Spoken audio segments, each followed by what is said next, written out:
Assalamualaikum warahmatullahi wabarakatuh.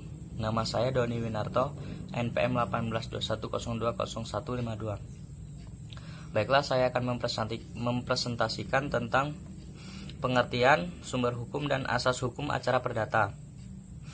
Pengertian hukum acara perdata.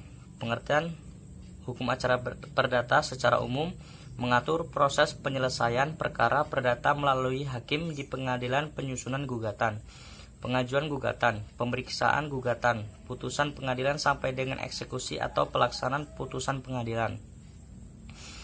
Menurut para ahli, Sudikno Mertokusumo mendefinisikan hukum acara perdata sebagai peraturan yang mengatur bagaimana caranya menjamin ditaatinya hukum perdata materi dengan perantara hakim. Menurut Abdul Qadir Muhammad merumuskan hukum acara perdata sebagai peraturan hukum yang mengatur proses penyelesaian perkara perdata melalui pengadilan hakim sejak diajukan gugatan sampai dengan pelaksanaan putusan hakim. Garis-garis besar tahapan-tahapan peradilan perdata: 1. Pengajuan gugatan, 2. Pemeriksaan gugatan, 3. Pembuktian, 4. Putusan, 5. Upaya-upaya hukum terhadap putusan, dan 6. Eksekusi. Sumber-sumber hukum acara perdata. Pedoman utama dan pengertian sumber HAP.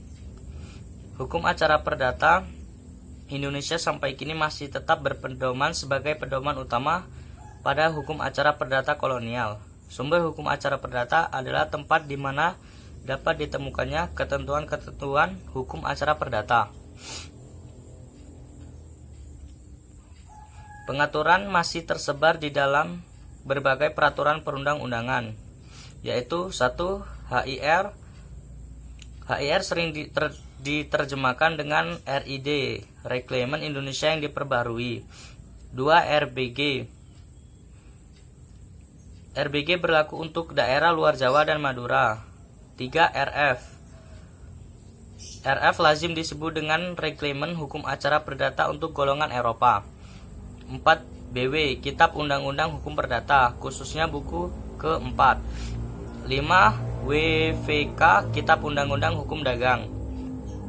Berbagai undang-undang yang berkaitan seperti: A. Undang-undang tentang peradilan ulangan atau acara banding. B. Undang-undang tentang kekuasaan kehakiman. C. Undang-undang tentang peradilan umum. D. Undang-undang tentang Mahkamah Agung. E. Undang-undang tentang advokat.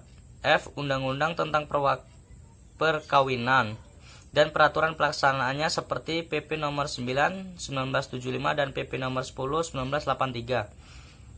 G. Undang-undang tentang kepailitan dan penundaan pembayaran utang. 7. Jurisprudensi. 8. Peraturan Mahkamah Agung. 9. Instruksi dan surat edaran Mahkamah Agung. 10. Perjanjian internasional. 11. Doktrin. 12. Adat kebiasaan. Asas-asas hukum acara perdata. 1. Hakim bersifat menunggu.